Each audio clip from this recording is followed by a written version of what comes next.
Assalamualaikum warahmatullahi wabarakatuh. Perkenalkan, nama saya Raipa Retamabane.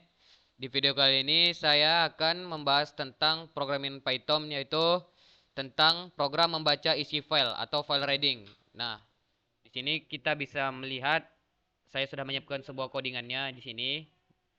Di sini ada sebuah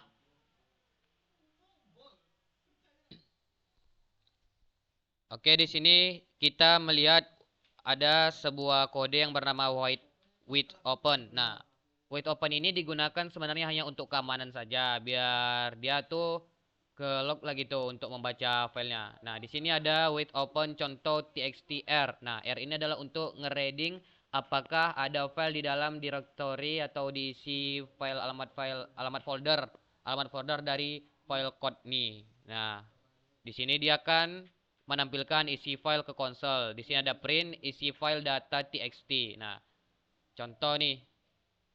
Terus ada print ini adalah untuk apanya? Biar dia ada pe, pemisahnya. Terus print isi. Nah, isi ini didapat dari isi file read biar dia membaca dari file readingnya. Nah, di sini kalau kita jalankan lah misalnya kan. Nah, file data txt tidak ditemukan. Kenapa data txt tidak ditemukan? Karena memang dia itu tidak termasuk dalam folder file code ini. Bisa kita cek di dalam sini. Nah, nih.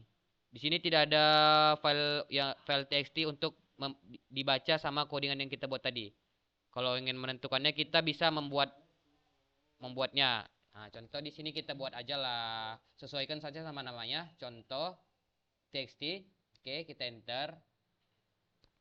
Kemudian kita masuk ke dalam sini. Nah, di sini print isi file data txt. Ini kita ubah biar ini sebenarnya nggak ngaruh aja ya. Cuman biar biar konsisten lah, ada contoh teks di sini sama contoh txt di sini. Oke.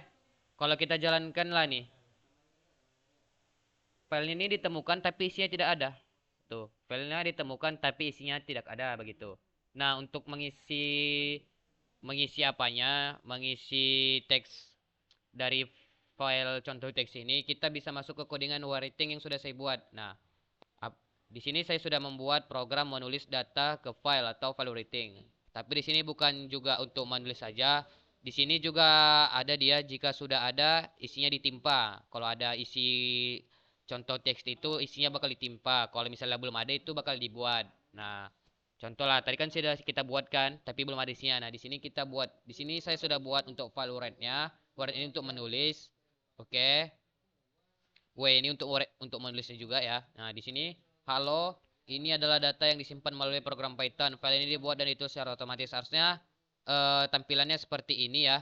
Nah, di sini ada lokasi file D, tugas coding file kode, contoh txt. Nah, ini adalah lokasi file dari ini ya, yang dari sini. Nah, contoh teks ini kan berasal dari file code nih, seperti ini kan. Kalau kita periksa, nah, tapi kita tambahkan contoh teks juga agar dia membaca file ini. Jadi seperti itu. Nah, kalau kita jalankan dia akan memunculkan teks-teks ini nih. Nah, kalau nggak ada, dia akan memunculkan folder tujuan tidak ditemukan seperti itu. Oke, misalnya kita jalankan nih. Nah, data berhasil ditulis ke file D tugas coding. Nah, berarti yang di sini sudah ditulis nih, udah berhasil. Nah, karena data berhasil ditulis. Nah, data berhasil ditulis. Dia tidak accept file not found error dan juga error-error lainnya karena memang ada file contoh txt di sini. Oke. Baik, kita cek. Ah, bacanya seperti ini kan. Halo, ini adalah data dan ini. Nah, oke. Kita cek di sini. Harusnya di sini harus sudah ada bacaannya. Tuh, muncul dia ada kan bacanya. Nah, itu adalah gunanya dari untuk codingan yang saya buat itu reading dan writing Python ini. Jadi, reading Python ini untuk membaca atau menampilkan file yang ada dalam folder kita. Kemudian writing ini adalah untuk menulis atau membuat isinya juga, membuat filenya juga jika tidak ada gitu ya. Baik. Jadi hanya seperti itu video saya. Jika ada yang salah mohon dimaafkan. Assalamualaikum warahmatullahi wabarakatuh.